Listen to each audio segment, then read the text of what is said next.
¿Han notado cómo tantos personajes icónicos de la ficción parecen completamente congelados en el tiempo? En el video anterior, si no lo han visto vayan a verlo, el debate está interesante, varios comentarios señalaron que la razón por la que los héroes no matan, más que moral, es una decisión que responde a necesidades narrativas. Es decir, Batman no mata al Joker porque la industria se quedaría sin el villano más icónico de Batman. Además, estar inventando un villano igual de icónico que el Joker cada 2 arcos sería extremadamente difícil, por no decir imposible. Y tienen razón. Claro, eso no invalida la discusión moral y filosófica, pero el punto es que los personajes de la ficción están atados forzosamente a un status quo perpetuo. Y por lo tanto, nada cambia, el tiempo no transcurre y, como consecuencia, no envejecen.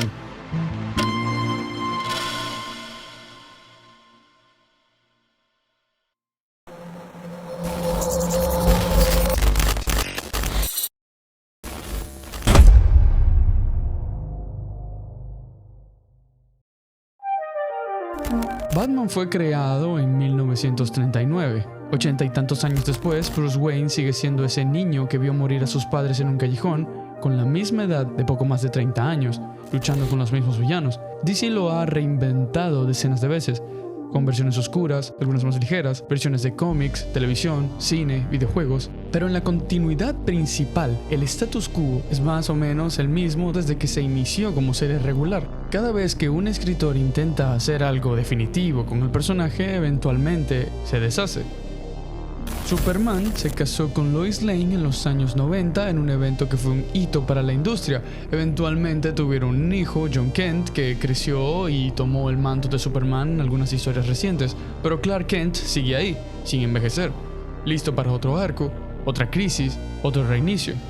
El matrimonio, el hijo y el paso del tiempo, todo está suspendido en el momento en que DC necesita volver a contar una historia de origen. Spider-Man sigue teniendo una crisis de identidad adolescente a sus 60 y tantos años de existencia como personaje. Ahora mismo, los fans de Spider-Man parecen fatigados del mismo forzoso status quo y es por eso que su versión Ultimate más reciente se sintió tan fresca. Por fin se exploraba la adultez, la paternidad, el matrimonio desde los ojos de Peter Parker, aunque fuera solo hasta que Marvel descontinuara ese universo o matara a ese Spider-Man, lo cual eventualmente sucedió. Sus fans tuvieron que conformarse con volver al universo 616. Saliendo del mundo de los cómics, James Bond es un caso interesante. Su franquicia ha cambiado de actor múltiples ocasiones, lo cual debería permitir una reinvención. Sin embargo, cada actor interpreta al mismo personaje con los mismos rasgos, la misma edad aproximada. Daniel Craig fue el intento más serio de darle una cronología interna al personaje con un origen, una historia emocional, pérdidas que lo marcaban y un final. Pero ya están preparando la siguiente versión con otro actor, volviendo al punto de inicio. Y Sherlock Holmes tiene quizás el antecedente más revelador de todos. Conan Doyle creó al detective más famoso de todos en 1887. En algún punto quiso matarlo porque quería dedicarse a otras obras. El público reaccionó con tal furia que Doyle terminó resucitándolo nuevamente. Esa es, posiblemente, la primera vez en la historia moderna en que vemos este fenómeno, a un autor intentando darle un final a un personaje y su público negándose a aceptarlo. Pero hablaremos de eso más adelante. Mirando hacia Japón, la cosa no cambia. Dragon Ball Z terminó en 1999 con Goku yéndose a entrenar a Up, quien sería su discípulo y en un futuro el protector de la Tierra. Luego llegó Dragon Ball GT prometiendo darle continuación a eso, pero Goku siguió siendo el protagonista y Up un secundario sin prácticamente ninguna relevancia en la historia. De todos modos, GT tuvo un final y, honestamente, pese a todo, fue un final hermoso. La cosa quedó ahí hasta que Dragon Ball Super apareció y comenzó el estancamiento. Los personajes fueron básicamente reseteados a sus etapas de la saga de Cell. A pesar de todo lo que han vivido y todo lo que se supone han aprendido, Goku, Vegeta, Piccolo, Gohan y los demás siguen siendo exactamente los mismos que eran en los años 80 y 90. Cualquier madurez que acumulan se resetea convenientemente para el siguiente arco, el siguiente cambio de color de cabello, la siguiente transformación. Esto se ve sobre todo pronunciado en el personaje de Goku. Otro ejemplo más reciente en el anime es Naruto. Terminó su historia, se convirtió en Hokage, tuvo hijos, y sin embargo Boruto, o sea, su continuación, encontró la manera de traerlo de vuelta al centro, prolongando su relevancia, asegurándose de que el viejo protagonista no desaparezca. El caso de Mazinger Z es particularmente revelador. Koji Kabuto pilotó este robot gigante por primera vez en el 72. 50 años después, la franquicia ha pasado por Mazin Kaiser, Shin Mazinger y una docena de reinvenciones más. En cada una, la historia básica se resetea. El mismo piloto adolescente, el mismo villano, la misma lucha. En los videojuegos, Mario existe desde 1981, Sonic desde el 91, y en todo ese tiempo, Mario ha salvado tantas veces a Peach que ya habría que preguntarse si no preferiría simplemente mudarse, y Sonic ha derrotado a Robotnik o el Dr. Eggman más veces de las que se pueda contar. Ninguno de los dos ha envejecido un solo año ni tiene una historia interna que avance en serio. Son íconos, logotipos con piernas más que personajes con una vida que transcurre. Incluso en franquicias donde se supone que el tiempo sí transcurre como Street Fighter, esto sigue sucediendo. El 6 presentó una nueva generación de personajes y aún así, ahí están Ryu, Ken y Chun-Li, con apenas algunos años más, básicamente igual. En Tekken, lo mismo, los Mishima llevan décadas peleando la misma guerra familiar. Heihachi ha muerto, entre comillas, 3 veces, Kazuya aparentemente 2, pero no importa porque solo es cuestión de tiempo antes de que vuelvan. La saga continúa y el tiempo es un obstáculo a evitar más que una dimensión de la historia. No importa cuántas décadas pasen en el mundo real, dentro de la ficción, el reloj no avanza. Esto es comprensible desde el punto de vista de las industrias del entretenimiento. Sin embargo, esto ha terminado condenando a los personajes que amamos a repetir las mismas historias una y otra vez. Matar personajes siempre es un no los usaremos mientras tanto. Todo esto termina revirtiéndose. Y cuando no los matan, tampoco les permiten envejecer, retirarse o pasar el manto. Incluso cuando sus historias terminan, entre comillas, suele ser temporal, para comenzar de nuevo bajo otra perspectiva, otro escritor, otra época, otro contexto. Pero en la base, sigue siendo la misma historia. El resultado es un estancamiento. Quizás podrías pensar que todos estos ejemplos se trata de un recurso narrativo perezoso o quizás codicia. Y en parte sí, pero creo que el problema, además, es otro. Es el reflejo directo de una sociedad que vive aterrorizada ante la vejez y sobre todo la mortalidad.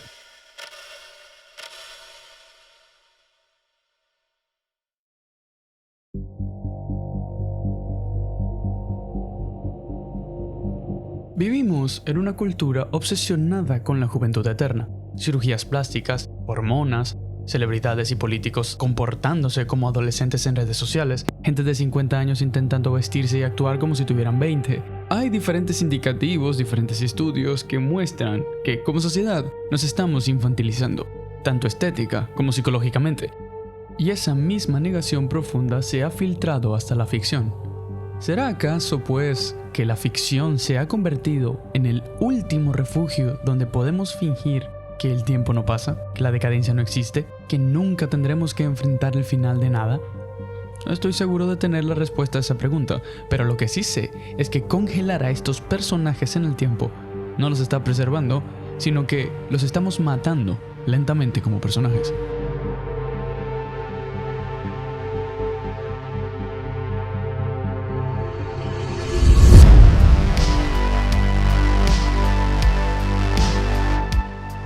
Dentro del cine, y solo porque los actores envejecen, se han intentado continuar franquicias cambiando caras y pasando la antorcha a siguientes generaciones, pero el resultado fue desastroso. Piensen en la trilogía de secuelas de Star Wars. El modelo era correcto en su intención. Los personajes originales envejecen, aparecen los nuevos, se hace la transición. Pero la ejecución fue un desastre desde el principio. Mataron a Han Solo en la primera película para generar un impacto emocional antes de que el público hubiera tenido tiempo de reencontrarse con él. Los nuevos personajes, Rey, Finn y Poe, nunca tuvieron el espacio para desarrollarse y nada demasiado interesante que hacer porque las películas estaban más preocupadas por homenajear, parodiar o copiar al pasado de manera torpe que por construir el futuro, o una historia siquiera. Y para el tercer acto deshicieron casi todo lo que habían establecido y el resultado fue un despropósito calamitoso sin precedentes, haciendo que el público desconozca la obra y hasta muchos fans exijan la descanonización de la historia. Terminator es otro ejemplo.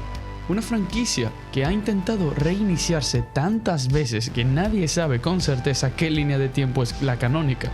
Cada nueva entrega ignora las anteriores, intenta empezar de cero y termina fallando porque no hay base consistente sobre la cual construir.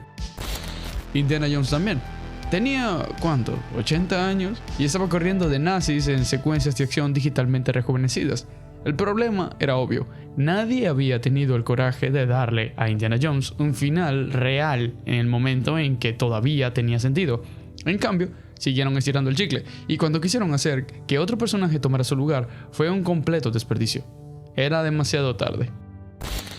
En Ghostbusters 2016, Sony quería reiniciar la franquicia con un elenco completamente nuevo. La reacción del público fue brutal y el problema, además de ser un panfleto ideológico, era que nadie había cerrado nada. Los Ghostbusters originales seguían existiendo en el imaginario colectivo sin un final digno y de repente pretendían reemplazarlos por completo como si no hubieran existido.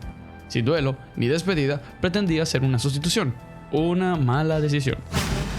Luego, Ghostbusters Afterlife intentó lo contrario, llenando la película de nostalgia y fanservice a un punto ridículo, resucitando digitalmente a un actor muerto para que apareciera en pantalla. Esto tampoco es la solución.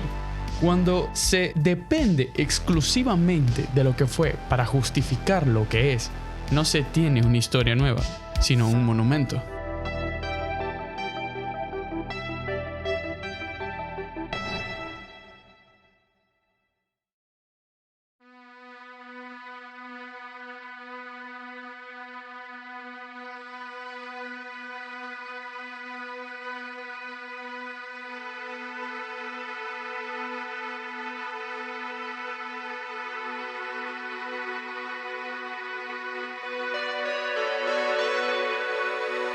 Hay muchos más ejemplos de los aquí mencionados, seguro se te ocurren más, pero ¿qué tienen en común todos estos intentos fallidos?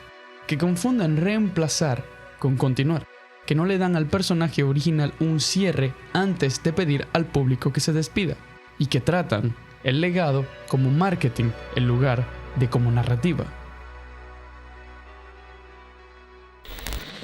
Pero seamos honestos por un momento, ¿sí? La industria es culpable de esto, por supuesto, pero no es la única responsable. Nosotros, como consumidores, también tenemos parte de esa culpa.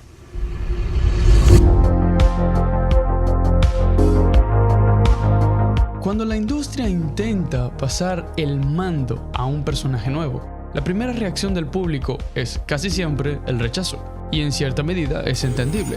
Son personajes a los que ya le tenemos cariño. No queremos verlos irse. Sentimos algo parecido al luto. Y justo ahí está el problema. No nos permitimos pasar por ese luto.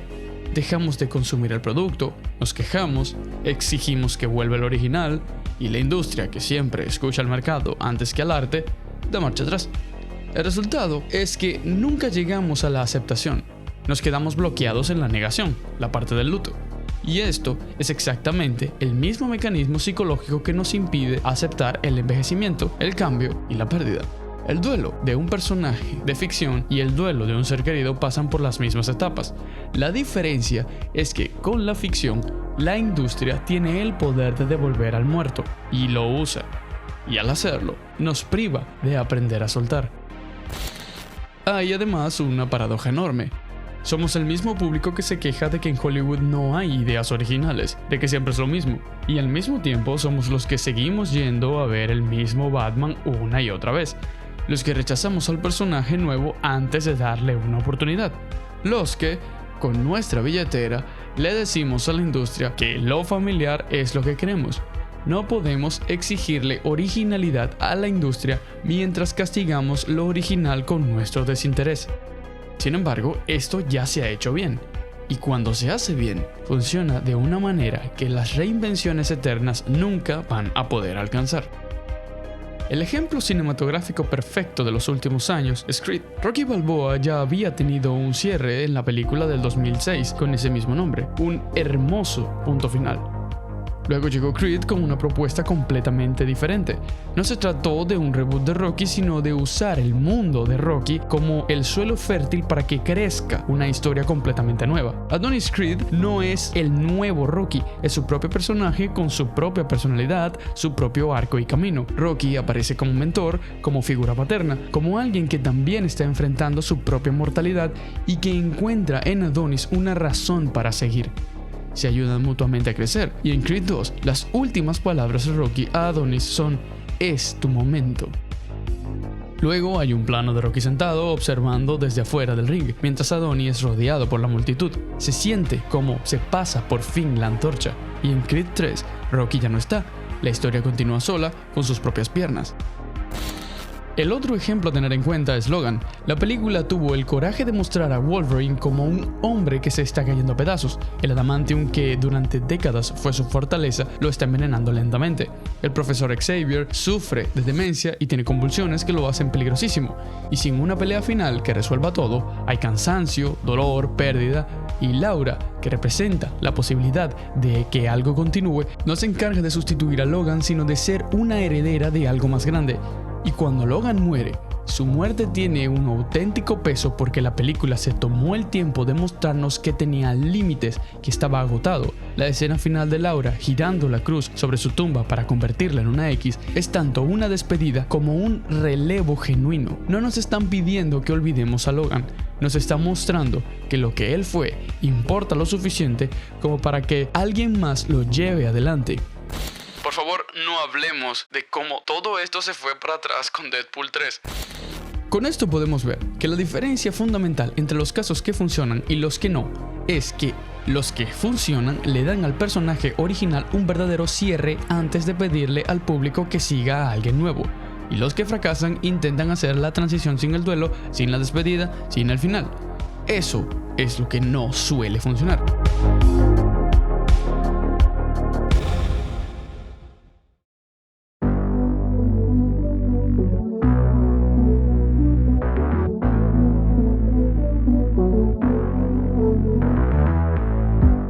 Tenemos otros ejemplos como JoJo's Bizarre Adventure. Esta serie lo entendió mejor que casi nadie. Tiene actualmente 9 partes y cada una sigue a un miembro diferente de la familia Joestar. Jonathan en la Inglaterra victoriana, Joseph en los años 40, Jotaro en los años 80, etc. Ningún protagonista es eterno, algunos mueren, algunos quedan en segundo plano, algunos simplemente no aparecen más. Y lo más importante es que en cada nuevo protagonista tiene una identidad completa y propia, no es una copia del anterior. Alguien nuevo que hereda algo de lo anterior, pero construye su propio lugar en el mundo desde cero. Y si al público no le interesa, elige terminar cuando la historia de su protagonista favorito lo haga, como yo, que solo vi las primeras 3 partes. Es una historia generacional.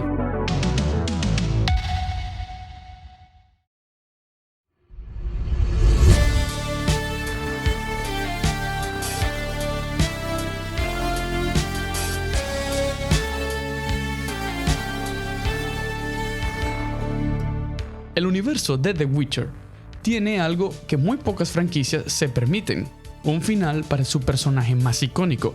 Los libros de Sapkowski terminan en La Dama del Lago, donde Geralt y Yennefer mueren, o al menos esa es la lectura más natural del cierre. Sí, luego los juegos lo revive, pero honestamente los juegos están tan excelentemente bien escritos, sobre todo el 2, que en todo momento se sienten como una continuación natural. Cuentan su propia historia, muchas veces mejor que los libros originales, y el final en The Witcher 3 Blood and Wine, Geralt se retira, posteriormente con el amor de su vida. La única respuesta correcta es Yennefer, y para esto no existe ningún debate. You so fucking precious when you smile. Y ahora, con The Witcher 4 que viene en camino, Ciri queda como la protagonista del futuro mundo. El universo continúa, pero el personaje central tiene un punto de llegada. La historia no necesita que Geralt viva para siempre para que el mundo que construyó siga siendo relevante. Otro ejemplo de la fantasía es Juego de Tronos. El mundo de Juego de Tronos construyó durante años algo que muy pocas sagas de fantasía se atreven a hacer, una narrativa donde nadie era indispensable. Ned Stark, el personaje que parecía ser el protagonista principal, muere en el primer libro, y después de esto, decenas de personajes que parecían centrales desaparecen, y la historia no solo sobrevive, sino que se enriquece. Porque cuando cualquiera puede morir, cada decisión importa, cada momento tiene peso real. El mundo de Martin es tan vívido precisamente porque no protege a nadie, y el mundo continúa aún hoy en constante expansión, sin hacer un personaje principal inmortal.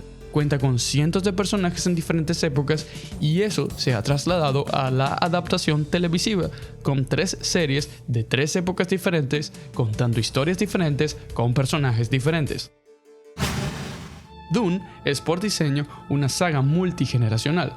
Frank Herbert en el segundo libro mató al protagonista, y en los libros siguientes pasaron miles de años y nuevos personajes cargaron con la historia. Ningún personaje es eterno, y esto es exactamente el punto filosófico que Herbert quería hacer.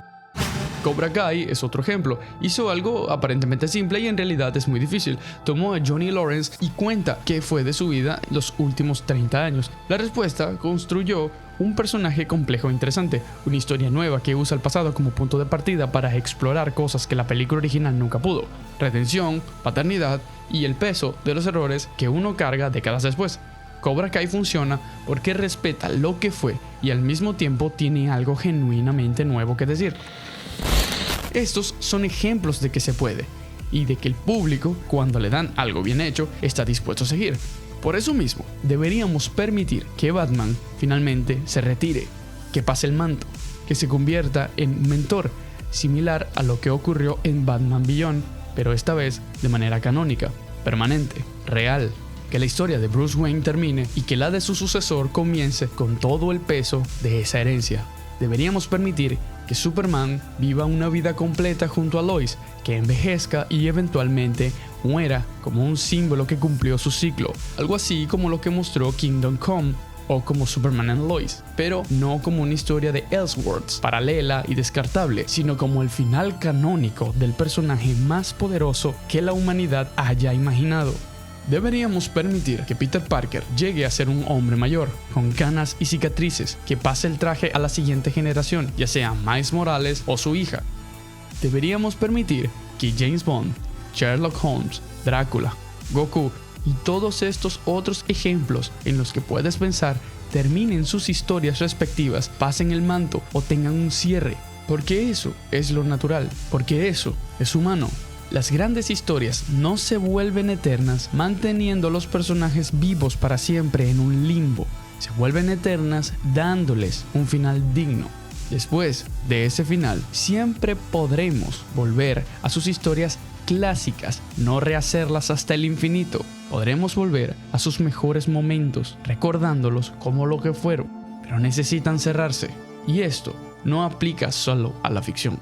También debemos aceptar que nosotros mismos estamos envejeciendo y eventualmente encontraremos el final. Y eso está bien. Está bien pasar por las distintas etapas de la vida, con sus límites, sus cambios y sus pérdidas. Envejecer con naturalidad y, sobre todo, con dignidad, sin tanto esfuerzo desesperado por evitar lo inevitable. Porque huir de la vejez no solo está matando la ficción, también nos está empobreciendo como seres humanos. Al final, mantener a estos personajes eternamente jóvenes no es un acto de amor.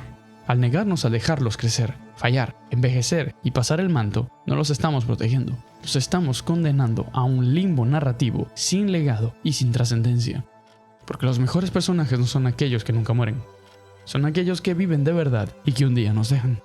Créanme que con un final verdadero, igual seguirían siendo íconos que vivirán para siempre. Porque la vida misma tiene un valor inmenso al ser finita. Al contar con un final, encontraremos propósito en las decisiones de qué hacer con el tiempo que tenemos.